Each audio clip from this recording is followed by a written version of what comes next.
안녕하세요. 저는 서울대학교 병원 순환기내과의 부정맥 진료 맡고 있는 이소령이라고 합니다. 제가 두 번째 말씀드릴 내용은 실제 환자에서 항응고제 처방하는 것에 대해서 심방세동 환자의 포커싱해서 말씀드리도록 하겠습니다. 첫 번째 케이스는 비교적 복잡하지 않은 케이스라고 할 수 있고요. 58세 남자고 체구는 키가 167에 70kg, BMI가 25 정도 되는 환자였습니다. 환자의 간단한 병력을 보면 작년 9월에 2시간 정도 빈맥이 있었고 그때는 무슨 부정맥인지 진단되지 않았고 외부 병원에서 베라파민을 받아서 복용 중이었습니다. 그러다가 며칠 전부터 두근거림이 있어서 다시 외부 병원을 내원하였고 부정맥이라고 듣고 큰 병원 진료를 권유받아서 그날 본원 응급실로 왔었고요. 환자는 당뇨, 고혈압, 고지혈증으로 약을 먹고 있었고 외부 약제는 다음과 같았습니다. 이 환자를 검진했을 때 하트빛이 이레귤러했고 그리고 카디악 머머는 들리지 않았고요. 그래서 환자의 심전도는 AFib, 이레귤러하고 AFib인 거를 알 수가 있었죠. 그래서 이런 약제를 먹고 있고 응급실 내원 당시에 이제 풀랩을 했는데 신기능 및 다른 검사 결과에는 특이 소견이 없었습니다. 그리고 간단하게 심장 초음파도 봤는데 이제 EF가 정상이었고 심장 수축 기능 정상이었고 마일드 MR이 있을까 말까라고 이제 기록이 남겨 있었고요. 그리고 외래를 방문했을 때는 환자의 하트빛이 레귤러했고 역시 카디악 머머는 들리지 않았습니다. 그래서 이 환자를 평가할 때 저희가 노악을 처방할 때, 항응고제를 처방할 때 non-valvular AFib이라는 거 상당히 중요합니다. 왜냐하면 valvular AFib일 경우에는 아직 노악이 인디케이션이 되지 않기 때문에 저희가 valvular AFib이라고 하는 경우에는 시비어, 모더레이트, 류마틱 MS가 있거나 혹은 뭐 어떤 경우에 프로스테틱 밸브를 가지고 있거나 어떤 경우에는 이제 MR이나 다른 밸브 디지즈도 언급을 하는 경우가 있는데 일단은 모더레이트, 시비어, 류마틱 MS 그리고 프로스테틱 밸브를 가지고 있는 경우에 밸불라 AFib이라고 하고요. 이 환자는 그런 질환이 없기 때문에 non-valvular paroxysmal AFib이어서 노악이 인디케이션이 될 수 있겠습니다. 그리고 환자는 리듬 컨트롤을 신경 써야 할 텐데 왜냐면 응급실에 왔을 때는 AFib이었고 저희한테 왔을 때는 사이너스였기 때문에 페록시즈마 AFib이고 최대한 AFib 어택이 많이 오지 않도록 환자를 돕는 것이 필요합니다. 그래서 클래스 1C 안티 아리트믹 에이전트를 쓰는 것을 고려했고 또 베타블로커도 함께 쓰는 것을 고려했습니다. 그리고 오늘의 주제인 항응고 치료를 위해서는 환자 뇌졸중 위험도를 스트래티피케이션 해야 되는데 체드베스크는 환자는 고혈압과 당뇨가 있고 나이는 젊기 때문에 2점이겠습니다. 그래서 안티코아굴레이션을 하면 되는 군이고 신기능이 정상이고 몸무게도 70kg라서 도즈 리덕션에 걸리지 않고 병용약제는 베라파민이 있었지만 이제 쓰지 않을 거여서 환자가 사용 가능한 오랄 안티코아굴레이션 리스트는 아래와 같겠습니다. 물론 와파린도 사용할 수 있겠지만 가이드라인에서 우선적으로 추천되는 것은 노악이고 그리고 아픽사반 5ml BID, 다비가트란 110ml, 150ml BID, 에독사반 60ml QD, 리바록사반 20ml QD를 생각해 볼 수 있겠습니다. 그래서 제가 실제로 했던 처방은 아픽사반 5ml BID, 리트모놈, 그리고 딜라트렌드 이렇게 항응고제와 함께 부정맥제를 함께 처방했고요. 그리고 이 환자는 이제 약제를 드리면서 계속 팔피테이션 심텀이 있거나 페록시즈마 AF로 응급실에 오거나 하는 리듬 컨트롤이 잘 안 되는 소견을 보일 경우에는 AFib RFCA를 고려하도록 설명하였습니다. 그래서 항응고제 처방을 하는 것은 이렇게 많이 어렵지 않습니다. 환자의 체드베스크를 먼저 보고 신기능이나 몸무게 여러 가지를 고려한 다음에 가능한 선택지를 놓고 선택을 하면 되겠죠. 두 번째 케이스는 첫 번째 케이스 환자보다 조금 더 고령입니다. 81세 여자고 그리고 겉으로 봤을 때 체구가 작다고 할 수는 없지만 키가 작기 때문에 몸무게가 그렇게 많이 나가시는 분들이 없습니다. 그래서 60kg 이하는 상당히 굉장히 흔하고요. BMI는 24.5. 외부 가정의학과에서 심방세동을 이미 진단받고 내원하셨습니다. 그래서 앓고 있는 기저질환은 나이가 많으시지만 꽤 건강하신 편이어서 고지혈증으로 메디케이션을 하시는 것 외에 없다고 하셨고 하지만 외래 방문 시에 혈압이 167로 좀 상승되어 있었습니다. 근데 화이트 코트 하이퍼텐션도 있기 때문에 조금 수차를 지켜봐야 된다고 생각을 했었고 신기능은 이제 정상이었고 GFR이 계산되기로는 75 정도로 계산되었습니다. 그리고 심장 초음파 할 때도 혈압이 좀 높아서 이분은 하이퍼텐션도 같이 있겠구나라는 생각을 할 수 있겠고 심장 초음파에서는 역시 스트럭처럴 하트 디지는 없고 밸브 디지가 없어서 non-valvular AFib에 합당하겠고 하지만 LA 사이즈는 사실 저희가 40mm부터 이제 40mm보다 크면 인랄지드 레프트 에이트리움이라고 주는데 60mm면 상당히 많이 리모델링 돼 있는 레프트 에이트리움이라고 할 수 있겠습니다. 그래서 요번에 발견은 되셨지만 AFib 있으신지는 조금 더 되셨겠구나라는 생각을 할 수 있었습니다. 그래서 환자를 평가할 때 non-valvular persistent AFib로 평가를 할 수 있겠고 persistent AFib이고 나이가 굉장히 많으시기 때문에 리듬 컨트롤보다는 레이트 컨트롤을 목표로 삼았고 그리고 환자가 올 때마다 혈압이 많이 높아서 이에 대해서 신경 쓰지 않을 수 없었는데요. 사실 심방세동 환자에서 적절한 혈압이라는 것은 많은 연구가 이루어지지 않았는데 이제 재작년에 건강보험공단 데이터로 연구를 해주신 분들의 의견에 따르면은 120에서 129 시스톨릭 BP 그리고 다이스톨릭 BP가 80 이하인 것이 옵티멀하겠다. 이 옵티멀 BP 내에서 최저의 메이스, 최저의 올코즈 데스, 이스케믹 스트록, ICH를 보였습니다. 그래서 이 할머니 같은 경우에는 저희가 안티코아귤레이션이나 레이트만 신경 쓸 게 아니라 혈압도 옵티멀하게 조절을 해줘야겠다는 생각이 들었죠. 그래서 물론 고령 환자에서 옵티멀 BP에 대한 거는 아직 컨트로버셜하지만 적어도 AFib 환자에서 데이터가 저랬다는 걸 조금 보여드렸고요. 그래서 환자는 non-valvular persistent AF, 레이트 컨트롤 필요하고 BP 컨트롤이 필요하고 체드베스크는 나이, 성별, 고혈압을 모두 고려했을 때 4점이었습니다. 그래서 항응고 치료를 하는 데 있어서 망설임이 없어야겠고 그리고 신기능은 정상, 몸무게는 60kg 이하, 나이는 80세 이상 이런 점들이 도주를 고를 때 이제 고려가 되는 부분이겠습니다. 그래서 도주를 생각했을 때 우리가 사용 가능한 오랄 안티코아귤렌트의 리스트는 아픽사반 2.5ml BID, 다비가트란 110ml BID, 에독사반 30ml QD, 몸무게 때문이죠. 그리고 리바록사반 20ml QD 이렇게 있을 수 있겠고요. 저는 릭시아나 30ml를 골랐습니다. 환자가 먹는 다른 약제가 QD 약제인 경우에는 노악만 BID를 줄 경우에 약제 수능, 복약 수능도가 떨어질 수 있기 때문에 QD로 먹을 수 있는 릭시아나 그리고 환자의 몸무게에 맞춰서 저용량을 골랐고요. 그래서 환자는 혈압, 신기능, 몸무게를 추적 관찰해서 혹시 도즈가 더 맞지 않게 되는 일이 없는지 체크를 해야겠고 그리고 고령 환자이다 보니까 마이너 블리딩 컴플리케이션이 생기지 않는지 문진을 해야겠고 그리고 잘 드실 수 있도록 복약 수능도를 강조해야겠습니다. 세 번째 케이스는 72세 여자고 몸무게가 굉장히 적습니다. 50kg가 안 되죠. 키는 아까 두 번째 케이스 환자분과 비슷한데요. 거의 47kg, 8kg 왔다 갔다 하는 정도. BMI가 21이 되지 않습니다. 안과 수술 전 평가 심전도에서 심방세동이 진단돼서 의뢰가 되었고요. 그래서 6월 8일과 6월 15일에 백내장 수술이 예정돼 있다고 저희에게 알려주었습니다. 그리고 카디악 머머는 없었고 이레귤러 하트비트였고 이전부터 가슴 중앙이 두근두근하는 느낌이 들었지만 심하지 않아서 검사를 받지 않았고 맥이 불규칙적인 것은 본인이 느낀다. 활동에는 지장이 없다. 뭐 숨차거나 이런 다른 증상은 없다고 하셨습니다. 그리고 고혈압으로 약제를 복용 중이었고 신기능은 계산했을 때 GFR이 한 80 언저리 정도로 정상이었습니다. 그래서 이 환자도 역시 non-valvular persistent AF고 레이트 컨트롤 대상이 되겠고 체드베스크 스코어는 나이, 성별, 고혈압을 고려했을 때 3점이어서 안티코아귤레이션을 하면 되겠고 그리고 밸뉼라 AFib이 아니니까 노악이 고려되겠습니다. 환자는 신기능이 정상이었고 몸무게가 60kg가 되지 않고 사실 50kg도 채 되지 않아서 어떻게 보면은 블리딩에 있어서 조금 하이 리스크일 수 있는 서브 퍼퓰레이션이라고 할 수 있겠습니다. 하지만 제가 아까 전에 보여드렸듯이 노악이 로바디 웨이트나 익스트림 로바디 웨이트에 비해서 익스트림 로바디 웨이트일 때 와파린에 대비 안전하고 효과적이라는 데이터를 이전에 보여드렸고요. 그래서 사용 가능한 OAC는 아픽사반 5ml BID, 다비가트란 110ml BID, 에독사반은 몸무게 때문에 도주 리덕션을 할 수 있겠고 리바록사반 20ml QD 이렇게 되겠습니다.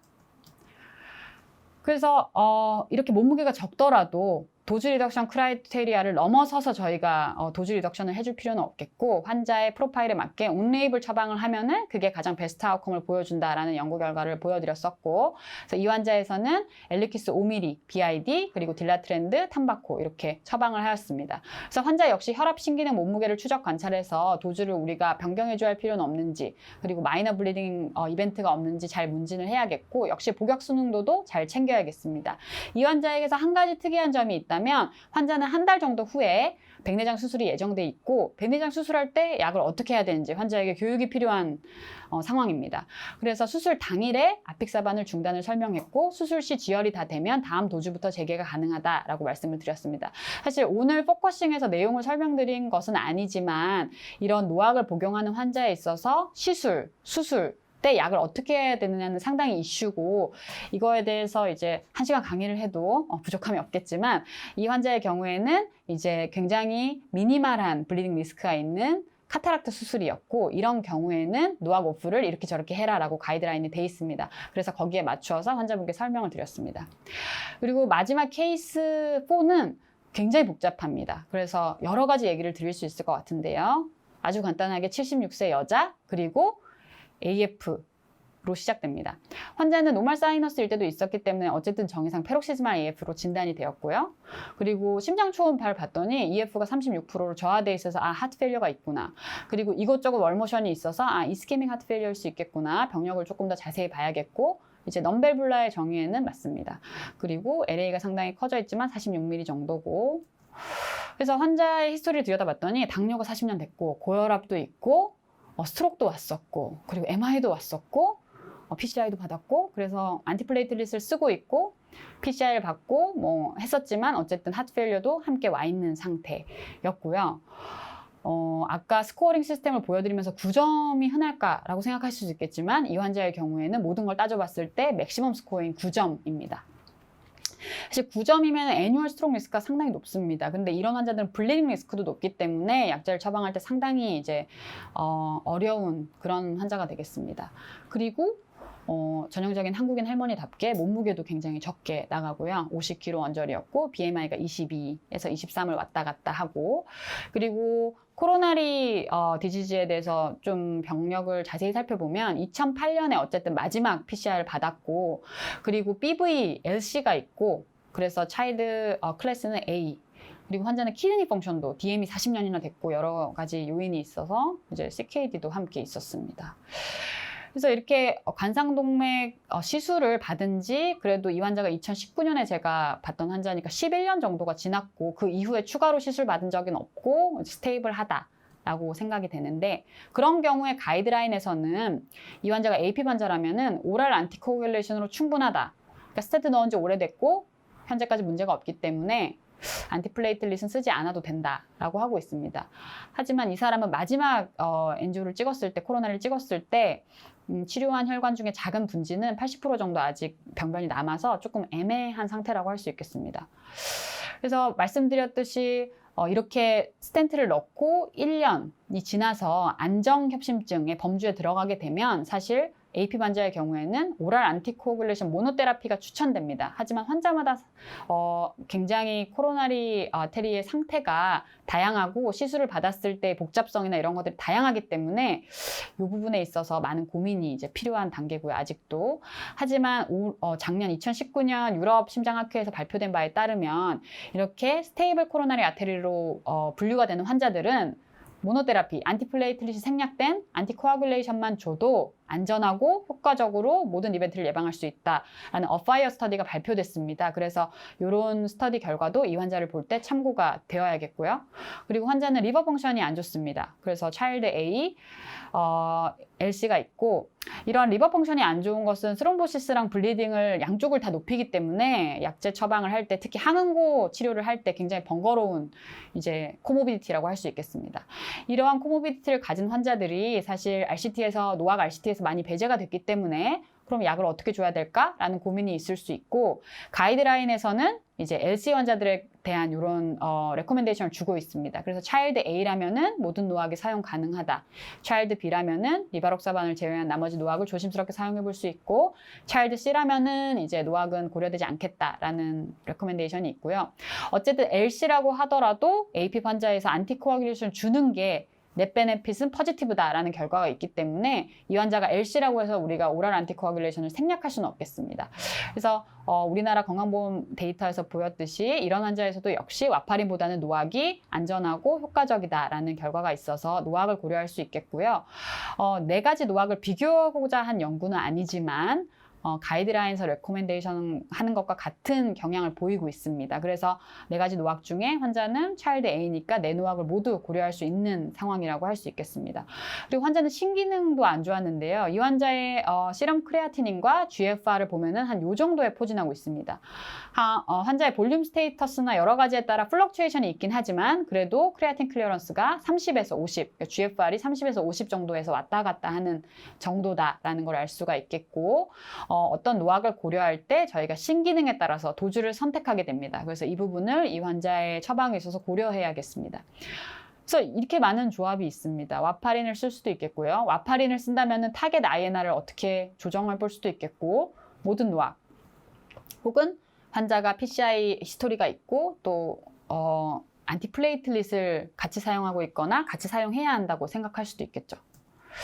이 환자의 실제 처방은 이랬습니다. 신경과에서는 예전에 스트로크가 왔었고 그 당시에는 AFib 진단되지 않아서 카디오 엠볼릭 스트로크인지 잘 몰랐기 때문에 아스피린을 처방하고 있었고요. 그리고 코로나리 시술을 한 선생님은 신경과에서 아스피린 주니까 우리는 클로피도그를 줘서 듀얼 안티플레이틀릿을 맞추자라고 해서 클로피도그를 주고 있었습니다. 그래서 이 사람 APB 진단됐다고 부정맥 선생님한테 의뢰가 났더니 그러면 에독사반 30ml를 뇌졸중 예방을 위해서 추가를 하자라고 처방이 됐죠. 그래서 요거는 아까 전에 잠깐 말씀드렸듯이 이제 PCI를 하고 나서, 그러니까 코로나리 인터벤션을 하고 나서 저희가 1년이 되면은 약제 패턴이 약간 바뀌어야 됩니다. 그때는 이제 안티플레이틀릿보다는 오랄 안티코아굴레이션이 더 메인이 되는 시점으로 이행을 하게 되는데요. AFib 환자에서. 근데 사실 실제 처방은 그렇지 않습니다. 많은 선생님들이 듀얼 안티플레이틀릿을 유지하거나 싱글 안티플레이틀릿을 가는 것을 선택하고 오랄 안티코아굴레이션 싱글로 가는 것은 굉장히 적은 포션이 됩니다. 그래서 이런 부분을 항상 간과하고 프랙티스하는 경우가 많아서 유의가 필요하고요. 이 환자는 실제로 아스피린, 플라빅스, 에독사반 30ml를 처방받고 수일 안에 이제 멜레나로 왔었고, 그리고 환자는 LC가 있었기 때문에 베릭스 블리딩으로 EVL 시술을 한번 했고요. 이런 식으로 피 물키는 약을 많이 먹고 있는 상태에서 이제 블리딩의 고위험이었기 때문에 이런 메이저 블리딩 이벤트가 있었습니다. 그래서 환자의 이제 GI 트랙을 살펴보니 앞으로도 블리딩이 될 만한 소인은 굉장히 충분했고, 이 환자는 하이 리스크 페이션트, 블리딩에 있어서 이렇게 분류를 할 수 있겠습니다. 그래서 아스피린, 클로피도그렐, 에독사반 30ml를 모두 줬던 이제 지난날을 반성하면서 여러분이 선택지를 고르신다면 어떨지 궁금한데요. 그래서 이분은 사실 가이드라인에 따르면, 그리고 환자 코로나리 상태나 현재 환자의 체스트 페인이나 이런 증상 등을 종합적으로 평가할 때 지금은 안티플레이틀릿이 필수적이지는 않겠다라는 것을 판단 내릴 수 있겠고, 또 저희가 이제 여러 노악이 퍼포먼스가 어떤지 리얼월드 데이터로 살펴본 바에 따르면 에독사반, 아픽사반이 메이저 GI 블리딩에는 조금 이득이 있겠다라는 데이터를 봤었고, 그리고 이건 아직 퍼블리시 저희가 하지 못했지만 옛날에 GI 블리딩이 있었던 환자에서 어떤 노악이 조금 더 유리한가를 살펴봤을 때 에독사반이나 이런 노악들이 GI 블리딩에 있어서 조금 유리하겠다라는 데이터를 발판으로 삼아서 이 환자는 이제 아스피린, 클로피도그렐을 모두 끊고 GI 블리딩의 재발에 조금 유리한 에독사반 30ml나 아픽사반 2.5ml를 고려하여 처방하게 되었습니다. 그리고 이런 복잡한 상황에서 안티코아굴레이션을 안 할 수 있는 방법은 없을까 생각한다면 사실 AFib에서 스트로크의 소스가 되는 가장 큰 장기, 그러니까 좌심방 2, 레프트 에이트리얼 어펜디지를 아예 막아버리는 그런 인터벤셔널 트리트먼트도 가능한 옵션이 될 수 있겠습니다. 그래서 이 환자는 앞서 말씀드린 세 분의 환자와 다르게 엄청 복잡하고 이런 환자가 마냥 드물기만 하지는 않습니다. 그래서 여러분들이 안티코아굴레이션을 할 때 조금 주저하는 그런 케이스가 될지도 모르겠지만 사실 차근차근 이 사람의 스트로크 리스크, 그다음에 이 사람의 블리딩 리스크, 그리고 이 사람의 신기능이나 체중, 간 기능 이런 것들을 검토하고 환자에게 무엇이 베스트가 될 수 있는지, 그리고 이렇게 여러 과의 진료를 보는 환자들의 경우에는 한 과에서 포커싱하고 있는 것이 이제 다른 과에서 상충되지 않는지를 저희가 종합적으로 평가해서 항응고 치료를 계획해야겠다는 것을 알 수 있겠습니다. 그래서 정리하면 환자마다 상황이 모두 다릅니다. 제가 굉장히 다른 넓은 레인지의 환자를 보여드려서 앞에 세 분은 조금 간단하고 뒤에 마지막 분 완전 엄청 복잡한 분을 보여드렸지만 사실 이 다양한 범주 내의 모든 이제 촘촘하게 환자들이 분배가 되고요. 그래서 최드베스크 스코어에 따른 적절한 항응고 치료를 고려하는 게 첫 번째겠고, 계속 말씀드리지만 몸무게, 신기능, 간 기능과 함께 환자가 함께 복용하는 약제, 그리고 복약 수능도 동반질환 유무를 고려를 해야 되고, 이것들을 모두 고려해서 환자 프로파일에 가장 맞는 노악과 도주를 선정하고, 그리고 환자의 상태는 항상 다이내믹하게 변할 수 있음을 함께 고려해서 약제를 어떻게 끌고 갈지 계획을 세우시면 되겠습니다. 네, 경청해 주셔서 감사합니다.